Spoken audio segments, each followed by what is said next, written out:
આજે મારે એક નાનકડી વાત કરવી છે. વાત બહુ નાની છે, ઘટના બહુ નાની છે, પણ એમાંથી મળતી શીખ બહુ મોટી છે. અને એ આપણને વિચારતા કરશે કે ખરેખર આપણે કેટલા વિકસિત થયા છીએ કે સ્વકેન્દ્રી બન્યા છીએ. આ વિશે વિચારવું પડશે. ઘટના કંઈક એમ છે કે ગઈકાલે રાત્રે અમારી સોસાયટીમાં હાઈ વોલ્ટેજ થવાના કારણે આજુબાજુની 2-3 સોસાયટીની પાણીની મોટર બળી અને પાણી આવવાનું બંધ થયું. એટલે સ્વાભાવિક છે કે આ સમયમાં આપણે કોઈ સ્ટોરેજની તો આદત રહી નથી. ફ્લેટમાં જગ્યા ઓછી હોય એટલે આપણે સ્ટોર કરતા ન હોય પાણી. પાણી ગયું ત્યારે ખબર પડી, ધીમે ધીમે નીચે ઉતરીને પૂછ્યું તો ખબર પડી કે હવે પાણી આવવાનું નથી. બંને મોટર બળી ગઈ છે અને કાલે સવારે કદાચ ટેન્કર મંગાવીને ટેન્કર નાખવામાં આવશે ને 1 કલાક પાણી ચાલુ કરવામાં આવશે. એટલે એ થોડી રાહત થઈ કે સવારે ચલો પાણી આવી જશે. અને ત્યારે જે નીચેની થોડું ઘણું પાણી આવતું હતું એમાંથી એકાદ એક ડોલ બધાએ ભરી કે સવારમાં કોઈને ઇમરજન્સી જરૂર પડે કે રાતમાં કોઈના ઘરમાં વૃદ્ધ હોય, બાળક હોય તો એને જરૂર પડે તો એટલું જરૂરિયાત પૂરતું ભરી લઈએ. અને નક્કી કર્યું કે સવારે 1 કલાક જો પાણી આવે તો સૌથી વધુ પાણીનો ઉપયોગ બહેનોનો કરવાનો હોય. તો બહેનો જો એવું નક્કી કરે કે આપણે આપણી જરૂરિયાત પૂરતો પાણીનો ઉપયોગ કરીશું, નાવા ધોવાનું પતાવી અને જરૂરિયાત માટેનું પાણી ભરી લઈશું. એ સિવાય બીજા કામો આપણે પોસ્ટપોન કરી શકીએ. કપડાં આજે એવું નથી કે આપણી પાસે 2 જોડી જ કપડાં હોય, તો કદાચ કપડાં એક દિવસ લેટ ધોવાય તો ચાલે. એટલે એવા કામ જે આપણે તારવી શકીએ કે મૂકી શકીએ એવા મૂકી દઈએ. અને જો જરૂરિયાત મુજબનો ઉપયોગ કરીએ તો દરેક વ્યક્તિને એની જરૂરિયાત પૂરતું પાણી મળી રહે અને કોઈને પણ આ પાણી માટે હેરાન ન થવું પડે અને બધાની જરૂરિયાત પૂરી થાય. ઘણી વખત કોઈના ઘરમાં નાના બાળકો હોય તો પાણીનો વધારે જરૂરિયાત પડતી હોય, કોઈના ઘરમાં વૃદ્ધ હોય, તો આવી દરેક સિચ્યુએશનમાં બધાની જરૂરિયાત પૂરી થઈ જાય. તો આપણે સૌ સમજીને નક્કી કરીએ કે જે 1 કલાક પાણી આવે છે એમાં આપણે આપણી જે રોજિંદી જરૂરિયાત, નાવું ધોવું છે કે બીજી રોજિંદી જરૂરિયાત પૂરી કરી અને જરૂર પૂરતો પાણીનો સ્ટોક કરીશું કે આખો દિવસ પાણી ન આવે, રિપેર કામ થવામાં વાર લાગે તો આખો દિવસ આપણે સર્વાઈવ કરી શકીએ. જરૂરિયાતની વસ્તુમાં આપણે પાણી મળી રહે એટલું સ્ટોક કરીશું. એથી વિશેષ પાણીનો વપરાશ કરીશું નહીં. બીજી સવારે નક્કી કર્યા મુજબ મેં માત્ર નાવા ધોવાનું જે પાણી હતું એ વાપર્યું અને એના પછી વિચાર્યું કે બસ આપણે જે પણ નાવા ધોવા પૂરતી આપણા બાથરૂમમાં જેટલી વસ્તુઓ છે એટલી ભરીને મૂકી દઈએ. એથી વિશેષ કોઈ સ્ટોક કરવાની જરૂર નથી. રાત સુધી આવી જશે, બીજા 2 કામ મોડા થશે તો ચાલશે, પણ બધાને પાણી મળી રહે. અને જ્યારે મારું બધું કામ પત્યું ને જોયું તો નાયા ધોયા પછી 2 ડોલ ભરવા જેટલું પણ પાણી નહીં, ટાંકી ખાલી. એટલે નીચે જઈને તપાસ કરી તો જે તે જવાબદાર વ્યક્તિએ કીધું લગભગ 10 ટેન્કર પાણી નખાવ્યું અને 1 કલાક પાણી ચાલુ કર્યું.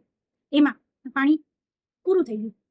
એટલે વિચારવાની વસ્તુ છે કે રેગ્યુલર યુઝ કરતા 10 ટેન્કર પાણી શું રેગ્યુલર આપણે વાપરતા હોઈએ પણ વપરાઈ ગયું. અને 2-3 અપવાદરૂપ ઘરોને છોડીને બધાના કપડાં ધોવાઈ ગયા. માળીએ ચડેલા વાસણો કે જે ક્યારેય ના ઉતારતા હોય દિવાળી સિવાય એવા નાના મોટા દરેક વાસણ ભરીને મુકાઈ ગયા અને સ્ટોક થઈ ગયો. હવે આ જ વાત છે નૈતિકતા, નિષ્ઠા અને જવાબદારીની. જો આપણે આપણા બાળકને જવાબદાર, નિષ્ઠાવાન, પ્રમાણિક બનાવવા માંગતા હોઈએ તો એ પણ આપણી પાસેથી જ શીખે છે. આપણે આખા દેશને આપણું ઘર માનીને સ્વસ્થ રાખવાની, સ્વચ્છ રાખવાની વાતો કરીએ છીએ. આપણે જ્યાં રહીએ છીએ એ સોસાયટીને આપણું ઘર નથી માની શકતા. એમાં રહેતા લોકો સાથે પણ આપણે એ નિષ્ઠા નથી દાખવી શકતા કે બધાની જરૂરિયાત પૂરી થાય એટલી સંવેદના આપણામાં નથી રહી. તો આપણે કેટલા સ્વકેન્દ્રી બન્યા છીએ.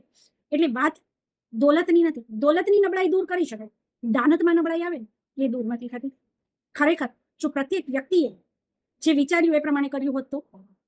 હવે મેં જ્યારે જે તે જવાબદાર વ્યક્તિને જઈને કીધું કે મારે તો બિલકુલ પાણી નથી, એમ 1-2 ડોલ જે જરૂરિયાત પૂરતું સાંજ સુધી ચાલે એવું નથી, બીજા કોઈ કામની મને પેલી નથી કે કપડાં વપડાય તો કાલે બી ધોવાઈ જશે, પણ અત્યાર પૂરતું બી 2 ડોલ જેટલું બી પાણી નથી.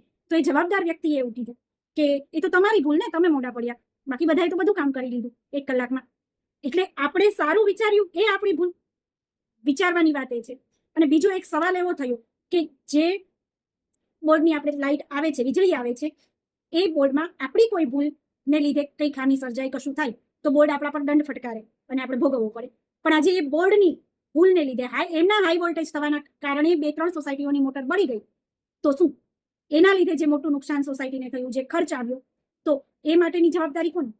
શું એ ખર્ચ બોર્ડ ભોગવશે? એટલે પ્રશ્નો ઘણા છે પણ જવાબ એક જ છે કે ક્યાંક આપણી નૈતિકતાને મૂળમાંથી સડો લાગ્યો છે, આપણી માનસિકતા મૂળમાંથી બદલાઈ છે. આપણે જે આપણી સંસ્કૃતિ કરુણા અને સંવેદના માટે વખણાય છે કે ઓળખાય છે ત્યાં આપણે આટલા સ્વકેન્દ્રી કેમ બની રહ્યા છીએ કે આપણે માત્ર એવું વિચારીએ છીએ કે આપણું કરી લો, બીજાનું જે થવું હોય તે થાય. એટલે હું નીચે ઉતરી ત્યારે મને ખબર પડી કે અમારી સોસાયટીના 2-3 ઘરોને છોડીને લગભગ બધા ઘરોમાં કપડાં સુકાતા હતા. જે 12-2 વાગે કપડાં સુકાવા વાળા ઘરોમાં પણ 9 વાગ્યામાં કપડાં સુકાઈ ગયા હતા. એટલે સમજી શકો છો તમે કે આપણી માનસિકતા કેટલી સ્વકેન્દ્રી બની છે. વિચારવાનું એ છે કે આપણને જોઈને આપણી આવનારી પેઢી પણ કેટલી સ્વકેન્દ્રી બનશે ને સંવેદના શૂન્ય બનશે. વાત બહુ નાની છે પણ વિચારવા જેવી છે.